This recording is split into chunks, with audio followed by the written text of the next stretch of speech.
Okay, so Star Wars Battlefront has been out for a couple months, and obviously my last couple uploads have been me playing Star Wars Battlefront. That it's an okay game. And I said this in my first video of Battlefront. I said it's an okay game. It could use some work. Don't know where the rest of the game is. Needs more single player content. Understand. I just don't know where the rest of the game is.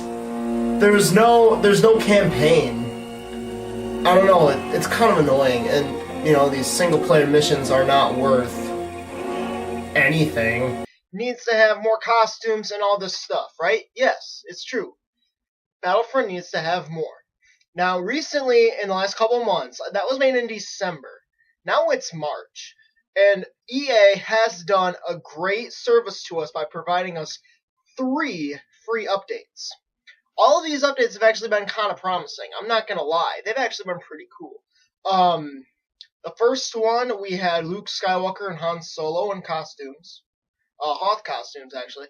And, Han was, pretty cool. It kind of settled the debate between brown and blue coat, because it was kind of each, honestly. So, they did a good balance of that.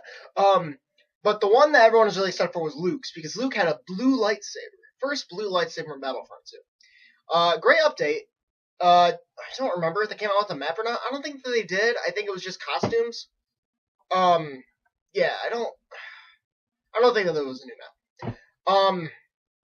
So we got all that. Jakku could be played on numerous modes of multiplayer now, instead of just the normal turning point or whatever.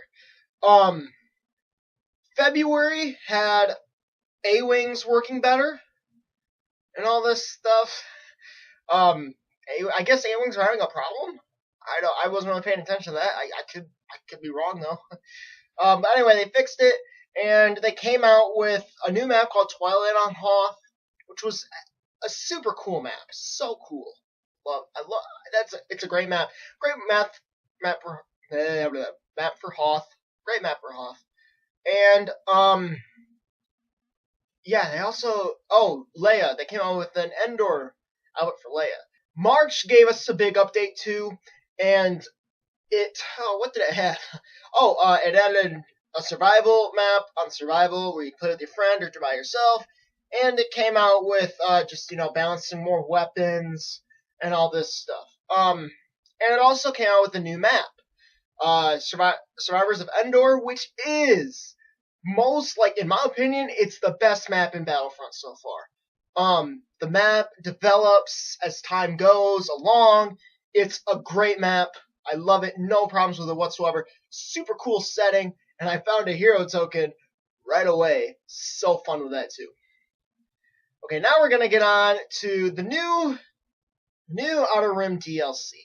It's supposed to come out on April 5th or 6th, I think. I think it's April 5th. It's supposed to come out. If you're a season pass holder, you get it on March 22nd.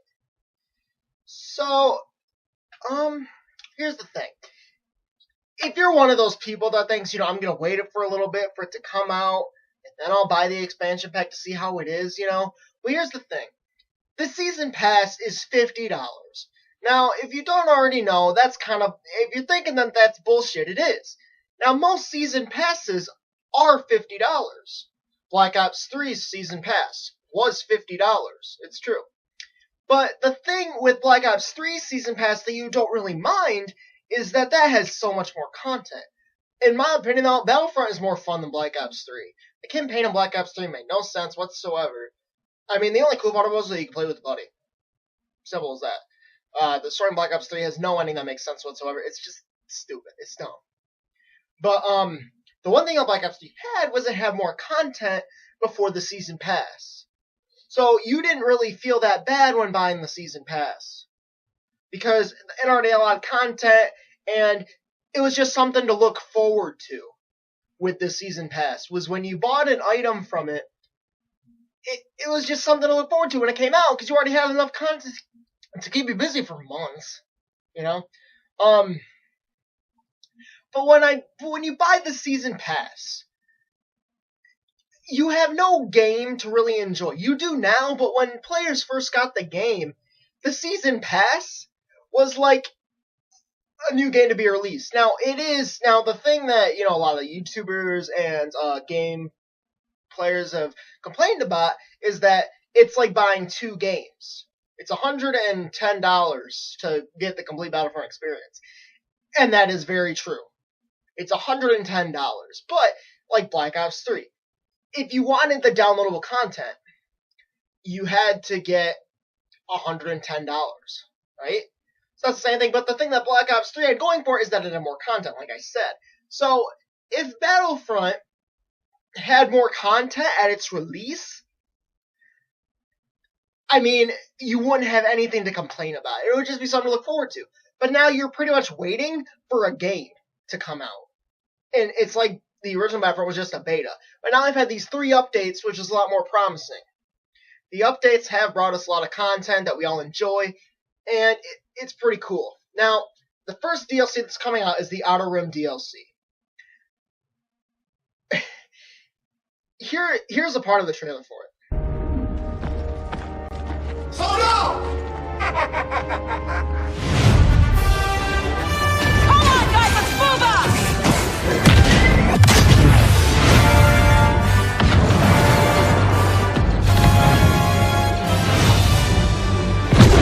The shipment needs an escort to the extraction point.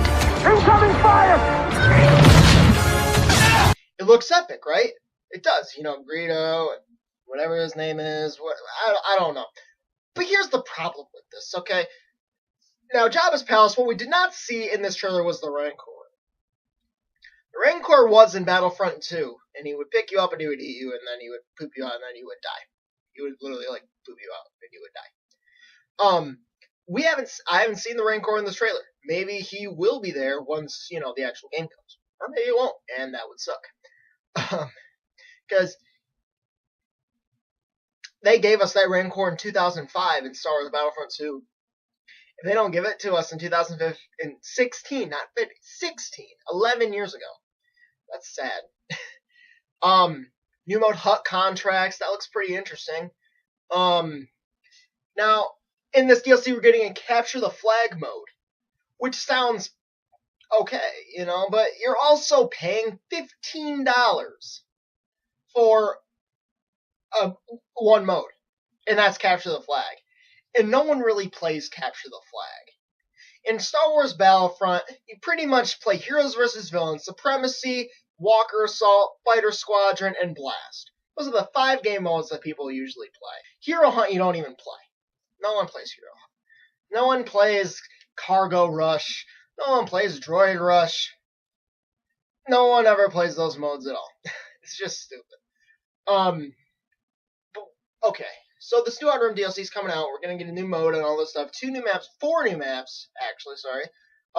2 Sullust maps and 2 Tatooine maps.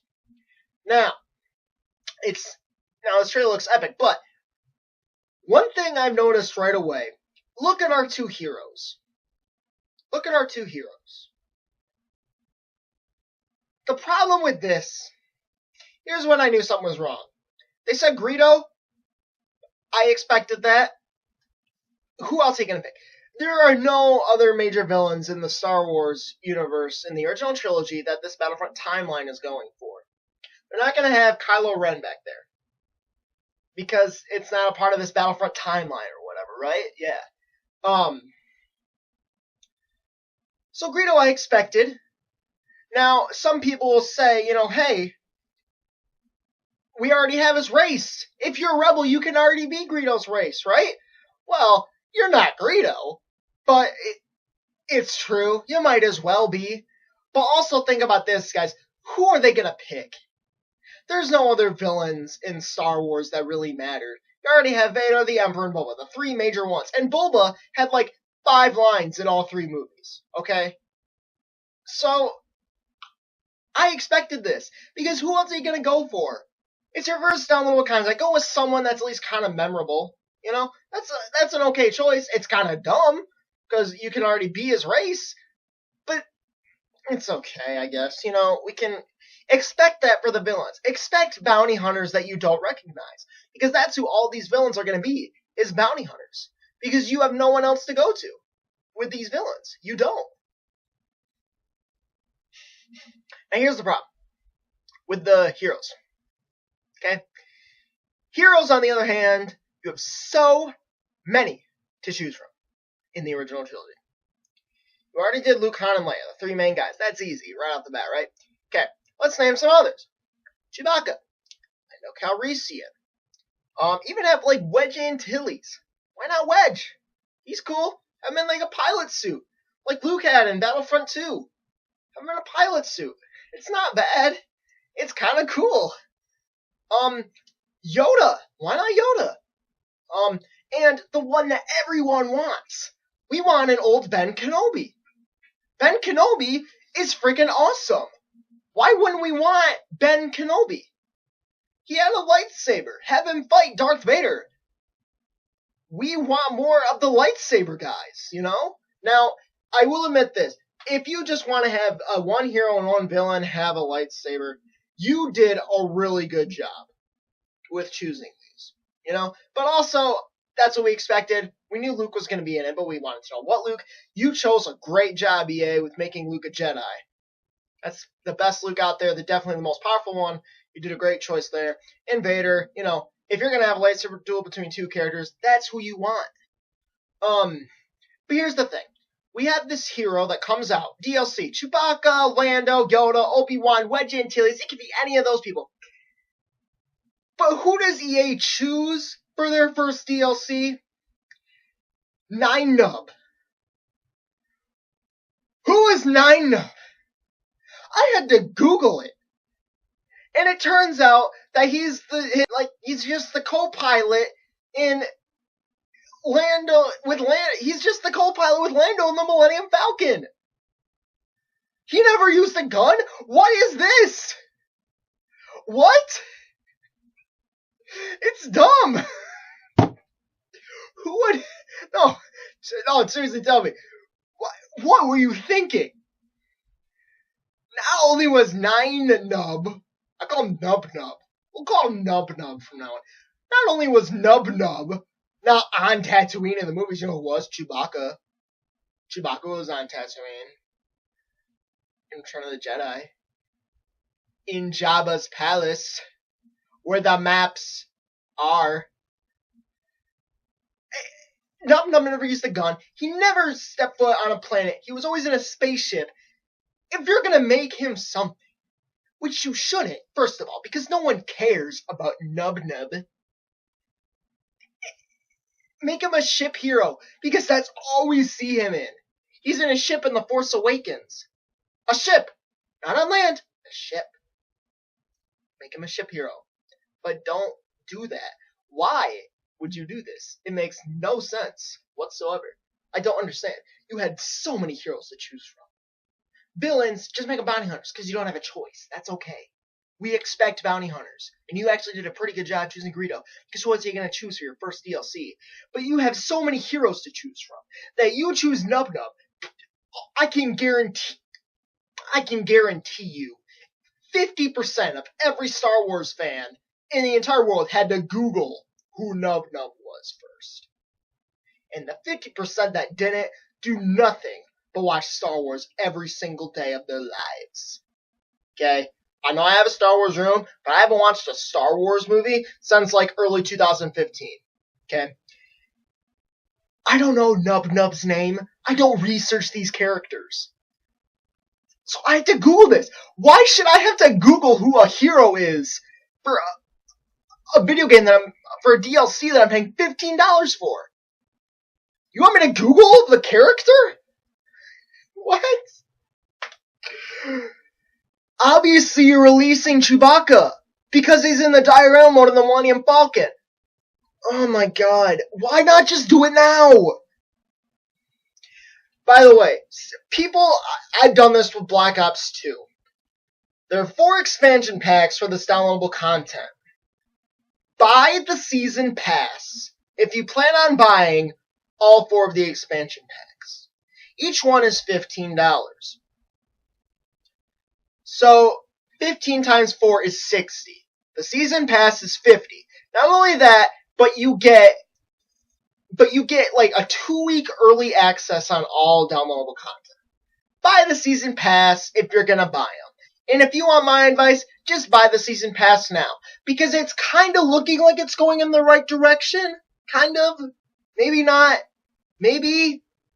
Take the chance though, because eventually when you start playing Battlefront with your friends again and they have all this new downloadable content, are you gonna want to be the one dude that can't play as, dare I say it, Neb? No. You're not gonna want to be that. You're gonna want to be the guy that has everything. Because I'm not giving it a pass because it's Star Wars. I'm giving it a pass because it's like moving in the right direction. Maybe not a complete pass. But honestly, I plan on buying all 4 of them eventually. I don't know. That might be really stupid of me. I don't know. But if you don't think about it too much, you enjoy the game. It's fun in short bursts of hours. That's why my videos are like 15 minutes. I never have posted like an hour-long video of Battlefront because it would get too boring. Okay? David responds every single Battlefront video with, I hate this game. It happens. He hates the game. Especially when I beat him all the time. Okay, but honestly, if you're gonna buy all 4 of them, just buy the season pass. The next downloadable content is gonna be Bespin. Lando is supposed to be the hero, or Chewbacca. And then they're supposed to come out with the Death Star. Go with, if you really, really want to impress the fans, then go with Obi-Wan Kenobi. Obi-Wan Kenobi on the Death Star? That would be awesome. But it says that it's not in the Battlefront timeline. I don't care. I want an Obi-Wan Kenobi. Do you know how much people loved playing as Obi-Wan Kenobi in Battlefront 2? Everyone loved being Obi-Wan Kenobi. It was awesome. Loved it. And then the 4th DLC, we don't know what it is yet, but it's supposed to come out in early 2017. Now here's the thing. If you're waiting for Battlefront 2, here's what I would do. I would focus on this game right now, because EA is coming out with Battlefront 2. Hopefully they'll listen to the fans' comments eventually. But a new game, a sequel to a game, doesn't come out until at least all of the DLC for the previous game is released. So that means that this game could come out like 2 years from now. If you are that amped about it already, and if you have $50, buy the season pass. If you're that amped up about it. If you can't stand the game and if you hate it with all of your guts, then don't even play it. That's up to you. But if you are a die-hard Star Wars fan, and if you really want to get into this game, or if you don't want to get into this game, but you're waiting for the next one, but you have $50 on you, buy the season pass. Because you're going to have to wait a really, really long time until Battlefront 2 comes out. That's my advice. Now, the last thing that I want to talk about is the best part of Battlefront 2. 11 years ago. Can you believe it? I remember buying that game at I remember buying that game like 10 years ago. I still play it. Now, I will say this. Battlefront 2 is the go-to game for Star Wars fans of my generation. It came out the same year Revenge of the Sith came out. I started to become a Star Wars fan when Revenge of the Sith came out. That game, endless hours. Pulled all-nighters playing that game with me and my friends. The best mode definitely was instant action. Now, you could pick the maps that you wanted in the mode, and you could play them split screen co-op with your friends. You and your friend fought against bots. Hundreds of bots, and you had AI, and you had like friendly bots on your side too. So it was like, each side had like 180 people on it. So 180 times 2 is like at least 300. It's like 400 something. You know what I mean? Like, how cool is that? No, that's 300 something. That's 300 something people on a side. That is awesome. So, But I feel kind of bad because that was our go-to game. And the best mode was definitely Mos Eisley Assault. You remember, right? You could be a hero or a villain with your buddy, and then both of you could be heroes. I cannot tell you how many times that I was Luke Skywalker, and my friend was Obi-Wan Kenobi, and we were fighting Darth Maul and Darth Vader at the same time. Coolest thing ever, right? But here's the thing. Star Wars fans of this generation are focusing on this new Battlefront game. And it's kind of sad, because they don't get to experience the shock and the awesomeness that Battlefront 2 gave us. You know, all these new kids, they've experienced the Clone Wars movie. And the Clone Wars cartoon, and the, dare I say, the Rebels cartoon show. It's just stupid. Now, what they have got to experience was The Force Awakens, but all of us got to experience that. I am in like the second best area of Star Wars fans. I am the one that experienced the end of the prequel trilogy, kind of, where it was all wearing off. I didn't have to see The Phantom Menace in a theater. I did not have to do that. But the best era of Star Wars fans is going down, and that is the era that saw the 1977 movie in theaters. They don't do the video game thing. But the best era for video game fans is us. Is the prequel end of the prequel trilogy era. I am the era of the best Star Wars games. Because that's when LucasArts was still around and they were making these cool, The Force Unleashed. You get to be Darth Vader's apprentice? How cool is that?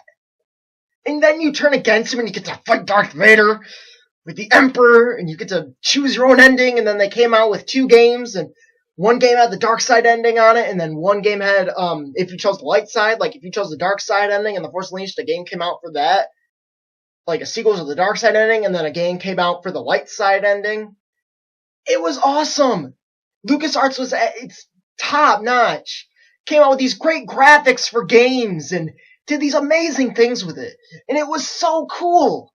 They came out with Lego Star Wars for the first time. Man, I'll tell you what. Lego Star Wars, it's dumb now. It's dumb now. And the kids that play Lego games today, you know, the characters all talk, and they have like the voice actors. The Lego guys didn't even talk when we were playing the Lego games. But it was cool. It had more of a comedic effect, honestly. And yeah, it was cool. I mean, Lego games are dumb now, but, you know, back then when you're, like, you know, 9 years old and you love Legos and you love Lego Star Wars, then all of a sudden, a video game combining both? What? You know what I mean? Like, and that was also co-op. See, what gaming companies don't understand is that people still come over to people's houses and sit with them and play video games. Gaming companies understood that back then. They understood that friends still go over to friends' houses and want to play split-screen games with them. Now you can't play split-screen games anymore, pretty much. Because everyone goes, no, I'm too lazy. I just want to sit at home. I'll play online with you. No! I have friends over all the time, and we want to play games together. And the gaming industry is just diminishing on that. Some like Call of Duty, they still do it. Halo 5 didn't do it. I don't have an Xbox, but I know that Halo 5 did this. They eliminated split-screen co-op. It's just sad that these gaming companies are doing this. Now, Star Wars Battlefront does have split-screen co-op for survival. Hero battles, I don't even want to talk about that very much, but I will tell you this. Me and my friend David want nothing more than to be Luke Skywalker and Han Solo and fight stormtroopers until the end of time. But now we can't do that because we have to fight each other.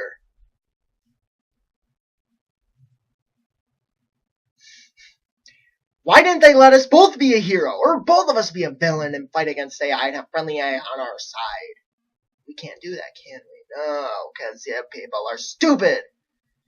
I have asked EA about this. I texted them, I messaged them on Twitter, hey, you know, can you release like an update or something that would give us like, you know, a way for me and my friend to be on the same team in a hero battle and just fight stormtroopers? And they said, look at our hero missions options here. I already knew that. They said, here's an article about what our hero battles can do. I was like, I already knew that. I asked you if you could change it for me. But they never responded back to that. Thanks. It made me happy. Anyway. So, the one promise that EA... Anyway, I was talking about, like, with these older Star Wars games, like Battlefront 2, Lego Star Wars, The Force Unleashed, all this stuff. Okay, The Force Unleashed I don't have it, but still, The Force Unleashed was awesome. Love it. So these new fans are growing up with this new game. I feel bad for them. I do. I feel bad for them, honestly.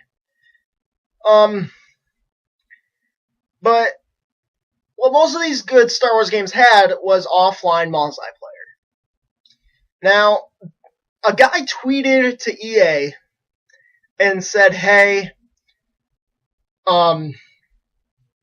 what's going on with offline multiplayer? Are we going to have it? Are we going to, you know, finally be able to play with our friends offline and split screen and all this stuff? You know, I mean, more than just survival. Jeez, it's so dumb. And the lead production designer of Battlefront tweeted back, no release date yet, but promising developments. Nice. I like that. That's good that you're showing promise towards it. Because people have been, ever since, I don't remember what day Battlefront came out, November, I think it was 17th. November 17th, Battlefront came out. As soon as fans opened up their copy of Star Wars Battlefront, they thought, where's the offline multiplayer? Where's the story mode?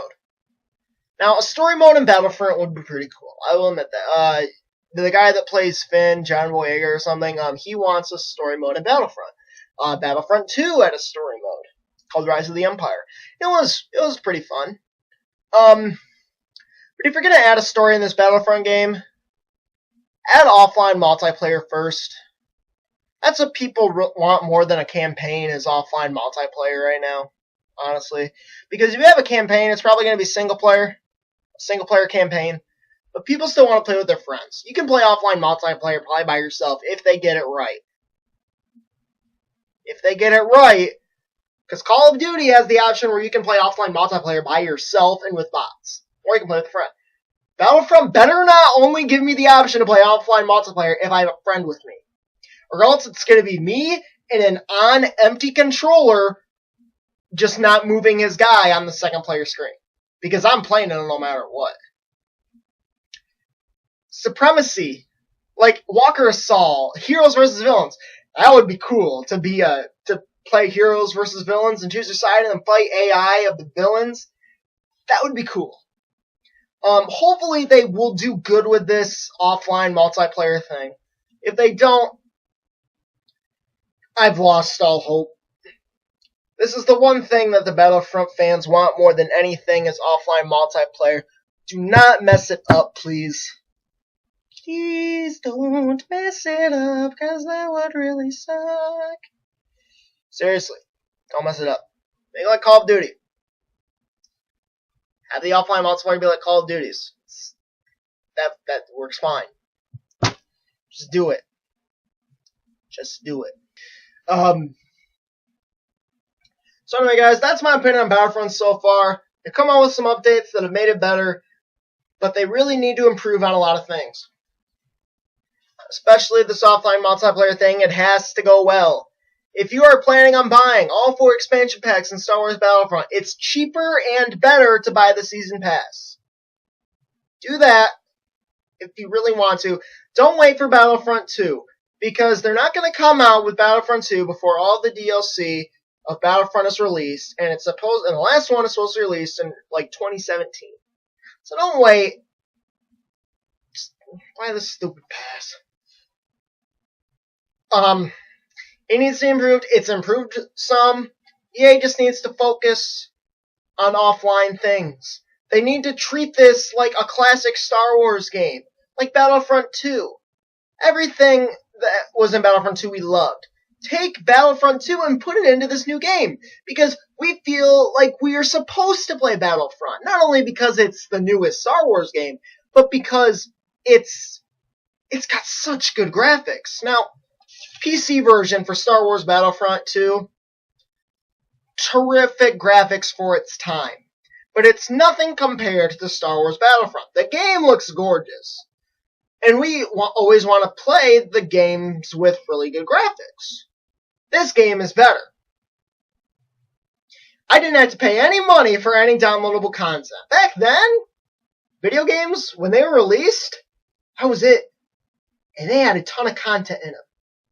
This game has so much content in it. With mods, too, so much content. And it was released. You paid the amount for the game, you didn't have to pay anything extra. But now you do. And they're giving us shit content for it. Like this Outer Rim DLC thing. It looks okay, but I know that one, like, you know, I'm getting a little amped up, but it's like the Halo 5 trailer. It amps you up, but then once you play the game, you're just like, what did I just see? What am I playing? You know what I mean? I'm positive that's what this Outer Rim DLC is going to be like. And if it isn't, awesome. But it's already gotten terrible reviews, and it isn't even out yet. Some people have already gotten to play it, and it's gotten terrible reviews. Anyway, guys, it's an average game. They're improving on it. They have more to add, especially offline multiplayer, single player. Give us more offline and single player stuff. We want to play that a lot more than multiplayer right now. We've had enough of multiplayer. Give us offline and single player content. And add some good heroes. Chewbacca, Lando, Wedge, Obi-Wan on the Death Star DLC. That would be awesome. Yoda even. Have a Dagobah map and have Yoda be on it. Add some bounty hunters for the villains. Because that's the best you got. Alright, anyway, yeah. Thank you guys for watching my review. Follow me on Twitter, the link's in the description. I post some Battlefront updates on there sometimes. Be sure to check out my other Battlefront videos, especially me and my friend Dave fighting each other as Luke and Vader on Hoth.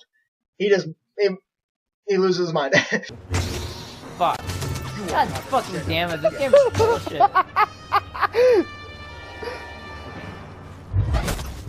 Fuck! You are a bitch-ass motherfucker!